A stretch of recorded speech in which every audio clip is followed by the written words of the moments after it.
Bom dia, amigos de todo o Brasil. Bom dia para você que acompanha a programação do Terra Vivo, canal de quem planta e cria. A partir de agora, para o nosso dia a dia rural, com notícias, reportagens, informações da pecuária, da agricultura, o agronegócio em destaque. No assunto de primeira, o diretor executivo da ABAG, Luiz Cornacchione, e o 14º Congresso Brasileiro do Agronegócio. Sexta-feira, dia de fechar o programa com música, diversão e arte, traz a dupla sertaneja Fernando e Franco. Notícias, reportagens, previsão do tempo, cotações, política, economia, agronegócio. Vamos juntos com o nosso programa até a 13h. Obrigado pela audiência, obrigado pela companhia. Eu sou Otávio Sesc Júnior. Obrigado por escolher o Terra Vivo, canal de quem planta e cria, para o nosso dia a dia rural desta sexta, 31 de julho, que começa agora.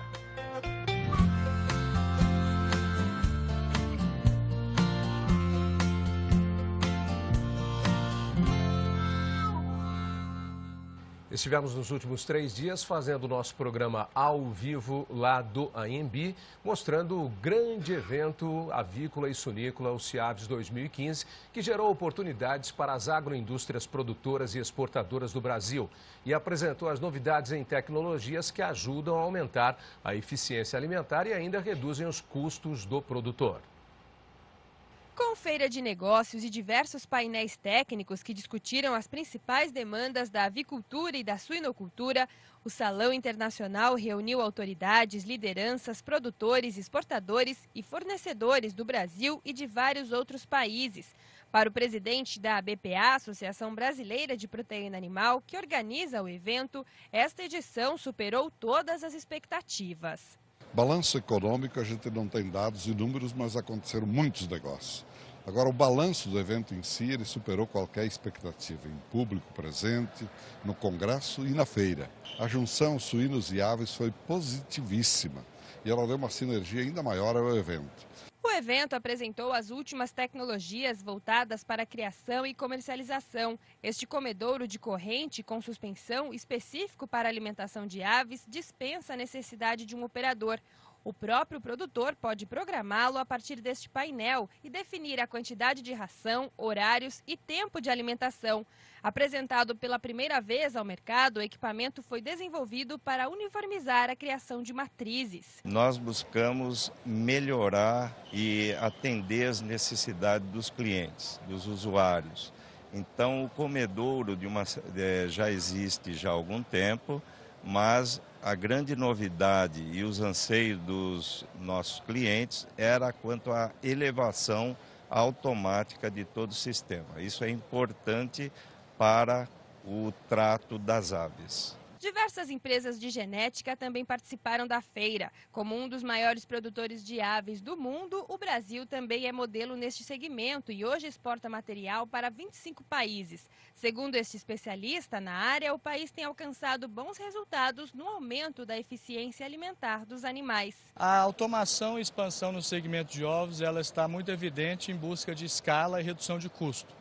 O papel da genética é ter uma ave com cada dia mais uma eficiência alimentar, menor consumo de alimento, que é o maior custo do setor produtivo, com maior produção de ovos, que é uma proteína de alto valor nutritivo, ganhando cada dia mais espaço, de alto teor nutritivo de baixo custo para a população. Outro destaque no salão foi o espaço organizado pela BPA e Apex Brasil, Agência Brasileira de Promoção das Exportações e Investimento, para aproximar as empresas e compradores. O número de visitantes e de negócios fechados foi considerado positivo. Além dos clientes brasileiros, houve grande participação internacional. A feira foi muito positiva, como é sempre muito positiva as ações da associação. Os clientes vieram cada vez mais, fomentando negócios, trazendo novos clientes, buscando o desenvolvimento do setor das exportações brasileiras. Na semana do Dia do Agricultor, a importância do cooperativismo e da agroindústria na agricultura familiar foi debatida em um evento promovido em Brasília pela CONTAG, a Confederação Nacional dos Trabalhadores da Agricultura. A agricultura familiar responde por 70% dos alimentos fornecidos à população brasileira. No entanto, para ter acesso à política agrícola disponibilizada pelo governo, é importante que os produtores se associem, sobretudo em cooperativas. Reunidos, os agricultores têm mais força para competir no mercado. A importância é que ele vai estar tendo um trabalho articulado de orientação, de organização, vai se evitar, no caso da cooperativa de comercialização, ele vai evitar o atravessador, que é aquele que substitui ele não de forma legal e organizada. O lucro dele tem sido bem menor quando ele não está organizado. Então, quando ele está organizado, a união faz a força e o coletivo funciona bem melhor do que o individual. Apesar dos muitos benefícios, quando o agricultor se reúne em cooperativas, existe um grande gargalo para a consolidação dessas associações, sobretudo nas regiões Norte e Nordeste. Nelas é muito comum se criar uma cooperativa e pouco tempo depois ela fechar as portas.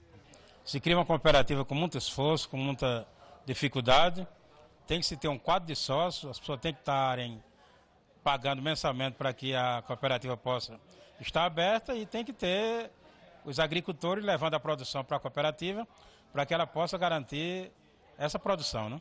Para o diretor de Política Agrícola e Informações da Conab, João Marcelo Intini, por meio da conscientização e com apoio do Estado, os pequenos agricultores podem consolidar as cooperativas e conquistar mercados para seus produtos, inclusive no exterior. Quanto mais informações, mais acesso. Essa é uma grande diferença que ocorreu nos anos anteriores em relação à região sul e à região norte-nordeste, porque ali tinha informação, tinha mais universidade, tinha mais colégio técnico, tinha mais agricultura. Para o Nordeste e o Norte, esse processo é mais recente. Os colégios técnicos, os cursos do Pronatec, a informação da Ciênciatec é mais recente. Então, nós estamos trilhando, sim, um caminho que vai chegar a um bom grau de desenvolvimento, mas esse caminho ainda precisa ser percorrido. Preços para produtos e commodities na manhã de hoje, as cotações começando com grãos.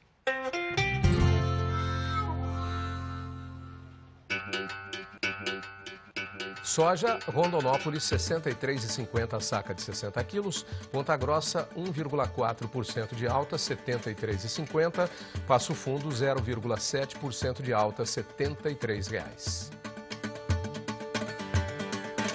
Milho manteve R$ 26,50 a saca de 60 quilos em Ponta Grossa. Uberlândia, R$ 23,50, caiu 2,8%. Rondonópolis, R$ 17,50. Arroz, 0,5% de alta no sul do Brasil, R$ 32,64, 50 quilos em Alegrete. Pelotas, R$ 32,89. Mato Grosso, Sinop, 60 quilos, manteve R$ 39,00. Feijão, R$ 125,00 a saca de 60 quilos em São Paulo, 4,3% de baixa no Paraná, R$ 110 a saca. E o trigo na Argentina, $225 a tonelada. Brasil, Paraná, R$ 710,00. Softs Commodities. Algodão estável, arroba em Rondonópolis, R$ 65,86. Araçatuba, R$ 68,93. Barreiras, R$ 70,49. Café, sem mercado futuro, mercado físico interno, estável, sul de Minas, 60 quilos, R$ 440,00. Cerrado, 445, Cerrado Mineiro. Garça, R$ 430,00. E o açúcar também sem alterações, 50 quilos em Ribeirão Preto, R$ 47,00. Alagoas, 45, Triângulo Mineiro, 48. Preços agora das carnes. Boi gordo, 0,1% de alta no mercado futuro, praticamente estável, com média na manhã de hoje na BMF de R$ 145,20. Manteve R$ 142 noroeste de São Paulo, R$ 131 Cuiabá, R$ 130 Minas Gerais. Quilo do frango vivo no Paraná, R$ 2,50. Quilo do suíno vivo em Santa Catarina, R$ 2,83. Preços agora do tomate, da batata e da laranja. Tomate salada São Paulo, R$ 2,77 o quilo. Batata comum, R$ 2,00 o quilo, São Paulo.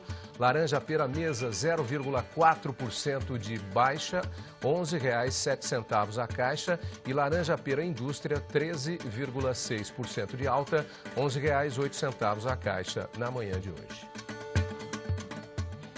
Daqui a pouquinho, 13h, o Agrimercado com Silmar César Miller. Todos os preços para vocês, as cotações, o mercado financeiro, a economia na manhã desta sexta-feira. Milho, chineses terão safra recorde e seguirão pouco dependentes de importações. Assunto do Agri Tendências com Silmar César Miller.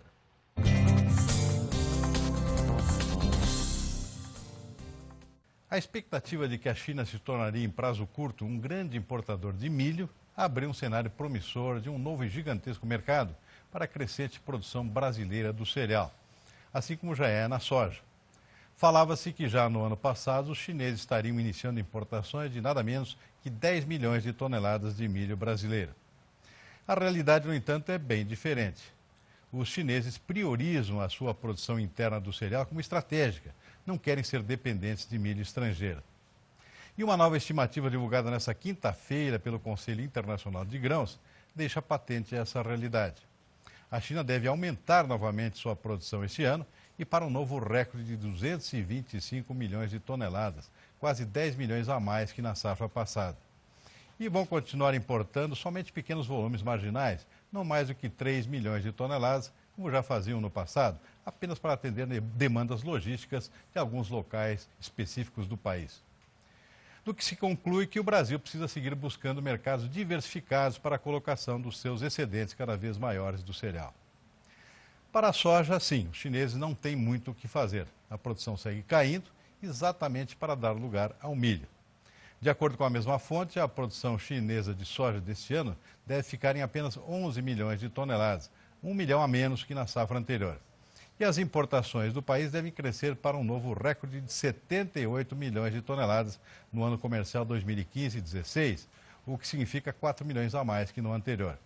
Neste caso, sim, o Brasil tem garantia de mercado e deve ser cada vez mais o principal fornecedor de soja para o gigante asiático, respondendo pelo atendimento de quase metade de suas necessidades.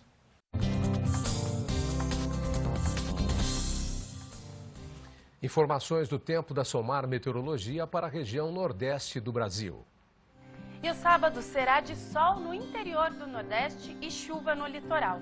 Desde o Maranhão até a Bahia, expectativa de chuva. Essa chuva vem intercalada com períodos de melhoria e toda essa umidade favorece aí a lavoura de cana e também o milho sobre o Nordeste da Bahia e Sergipe. O dia começa com temperatura na casa dos 21 graus em João Pessoa e durante a tarde a máxima chega até os 33 graus em Teresina. Nos próximos 5 dias a expectativa ainda é de chuva em todo o litoral, que é bem comum para esta época do ano devido aos ventos úmidos que sopram do oceano em direção ao continente e deve acumular até 15 milímetros sobre Pernambuco. Leite aguado. 5 produtores foram afetados e mais de 300 mil litros de leite não foram coletados por conta das chuvas das últimas semanas no Rio Grande do Sul. Reportagem da Band Porto Alegre. Acordar bem cedo para a ordenha. Faça chuva ou faça sol, eles estão lá. A rotina continua a mesma tanto para os animais quanto para o seu Érico. Já o rendimento do leite caiu muito por causa do clima. As enxurradas inundaram os 4 hectares de pastagens do produtor, prejudicando a alimentação e o bem-estar das vacas. Hoje foram coletados 100 litros de leite a menos do que a média diária. Eu caí de 450 litros para 340.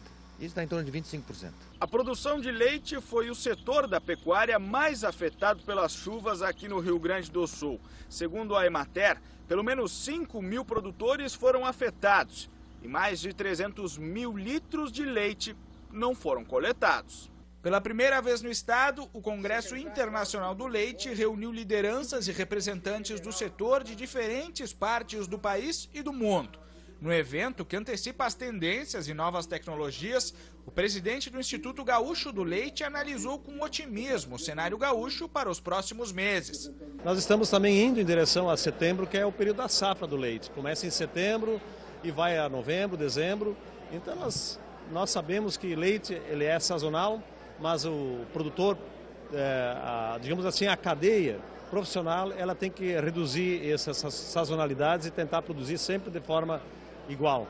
Otimismo que não é compartilhado pelo seu Érico. Ele torce para que desta vez a previsão do tempo, que aponta para mais chuvas em agosto e setembro, erre feio, para o bem do seu negócio. Vai ser cada vez pior, daí. Que hoje a gente está no último, né? Não tem o que fazer. A minha área é baixa e as vacas sentem muito quando chove demais. A ABAG, Associação Brasileira do Agronegócio, promove nos dias 3 e 4 de agosto, na capital paulista, semana que vem, segunda e terça, o 14º Congresso Brasileiro do Agronegócio. Evento que vai reunir os principais especialistas do setor produtivo para debater a produção de alimentos, fibras e energia, reforçando a importância da sustentabilidade nesta edição. A cobertura completa você acompanha aqui pelo nosso Terra Viva. E vamos para o assunto de primeira. Assunto de primeira que recebe aqui no nosso estúdio o diretor executivo da ABAG, Luiz Cornacchione, para falar justamente do Congresso da ABAG, segunda e terça-feira. Luiz, bom dia, obrigado pela presença aqui no nosso programa. Obrigado a você. Ok, é o 14º Congresso e vocês trabalham nesse ano com 2 temas. Um a gente já deu aqui, que é sustentabilidade, e o outro é integração. Por que a escolha desses temas, Luiz? Tavinho, normalmente a gente procura levar o Congresso da ABAG o tema que está mais atual, ou pelo menos as tendências que estão atuais, porque a gente, a partir do Congresso da ABAG, os debates que tem lá, as discussões, a gente acaba materializando isso, inclusive, e tirando algumas diretrizes, algumas estratégias para a gente poder avançar no setor. Esse ano, a escolha do tema voltada, o nome do Congresso Sustentar e Integrar, mas a escolha do tema Sustentabilidade e Integração tem muito a ver com o momento que nós estamos vivendo. Né? Se a gente olhar na questão da sustentabilidade, a gente deve ter aí agora no final do ano uma discussão intensa na questão climática. Está se esperando aí algumas diretrizes pós-2020 que deve sair de Paris, quer dizer, o tema está na pauta do dia, essa é uma questão. A outra questão, sustentabilidade também vem crescendo nas discussões da sociedade hoje em dia, quer dizer, e o agronegócio, obviamente, por toda a sua importância, não podia ficar fora desse tema. A questão da integração, se a gente voltar uns 30, 35 anos atrás, quando a gente ainda era quase um importador de alimentos. Né? É verdade. E a conquista que a gente fez ao longo desse período, fruto de muita pesquisa, muita tecnologia, muita ousadia do produtor de querer fazer, nós saímos aí, na condição que a gente tinha de 40 anos atrás, para uma conquista, aí, vamos dizer assim, da agropecuária tropical. Né? E uma onda que a gente vem sentindo, para a gente continuar com esse crescimento virtuoso e também para a gente dar um passo novo nisso, provavelmente a nova onda vai passar pela integração de culturas. Né? Então a gente vai discutir com um pouco mais de profundidade tanto o tema da sustentabilidade como da integração na próxima segunda e terça aqui em São Paulo. Que vai ser na sede da ABAG aqui? Não. Não? O Congresso tradicionalmente nosso já é feito aqui no Sheraton WTC, ali no WTC. Tá. Tanto o Congresso no dia 3 quanto o Fórum no dia 4, ambos serão aí no Sheraton WTC. Isso. A gente vive um momento aí delicado na política e na economia brasileira. Vocês vão abordar esses temas também? Porque o agronegócio tem papel fundamental na economia brasileira, vamos dizer, 1/3, né? E na balança comercial, sim, seja exportando, que agora está bom por conta do dólar, para quem exporta, e seja importando, que está ruim para quem importa nesse momento, quem traz. Vocês vão tocar no assunto? Tem algum painel programado para isso? A gente tem, vamos falar um pouco do Congresso. Nós temos aí quatro painéis. Né? Nós temos uma abertura que vai ser feita pelo Maurício Lopes, presidente da Embrapa, que é um craque no assunto. Tá. Ele vai abordar um pouco dessa visão geral, dessa nova onda na questão de integrações. Já no primeiro painel a gente vai tratar um pouco mais a fundo essa questão de integrações. Tem a participação do Alexandre Mendonça de Barros, que vai dar um panorama assim, mais econômico e de produção do momento que nós estamos vivendo agora no agronegócio e também no país, né? E também de alguns cenários externos nessa questão. No segundo painel, vamos tratar um pouco mais a fundo a questão das commodities, as principais commodities que são grãos, floresta plantada no caso da celulose, vamos tratar óleo de palma, vamos tratar a questão de proteína animal, na questão de exportação tanto de carne bovina como de suíno e aves. No terceiro painel a gente vai abordar basicamente a questão de alimentos e energia, né? Qual é o potencial que o Brasil tem, e tem um potencial enorme, a gente precisa cuidar disso com um pouco mais na linha sua desse momento, um pouco mais de cuidado da questão de energia renovável, seja no etanol, seja no biodiesel, ou seja na cogeração de biomassa. E nas energias alternativas também. As alternativas, tem várias delas. E no último painel a gente entra um pouco mais a fundo na sua pergunta, na questão de segurança alimentar, nos creditado aí uma percentual grande de alimentar o mundo, E também na questão de renda, aí a gente vai tratar um pouco mais a fundo essa questão de renda, não só renda para o produtor, mas mecanismos de geração de crédito, para que o produtor possa ter aí várias opções na questão. A gente vai passar por isso sim e tentar colocar disso dentro da realidade do Brasil hoje, do momento do Brasil, uma realidade externa, e tirar disso aí uma agenda positiva de ações para a gente continuar representando o que a gente representa hoje no país. A avaliação que se faz é que, nesse momento, o setor do agronegócio talvez seja o que esteja sofrendo menos com tudo isso. Claro que sofre também, os reflexos sobram também, né, em função de outras coisas que acontecem.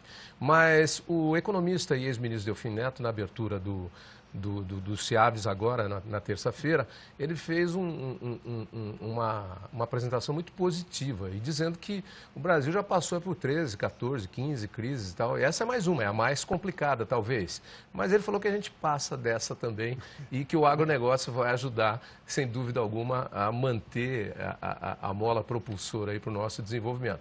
Vai demorar, vai dar trabalho, mas a gente passa. Qual é a sua avaliação? Não, concordo com a visão do ministro Delfim Neto. Toda a crise vai passar, tá certo? Talvez essa esteja um pouco mais aguda, talvez influenciado por uma série de coisas, tanto coisas internas do país, algumas externas, mas erraram mais a receita do bolo dessa vez, então, né? A gente talvez demore um pouco mais, isso é verdade, a gente vai ter um ano difícil esse, o ano que vem também não é tão azul assim, mas vamos sair, não vamos ficar nisso a vida inteira. Então, por isso, inclusive, que a gente vai trabalhar um pouco disso aqui tudo, não adianta a gente ficar lamentando, porque a gente for ficar chorando nesse negócio, então vamos para casa e esquece esse assunto. Esquece e larga. Mas o agro, lógico que o agro está sentindo um pouco menos que outros setores, né?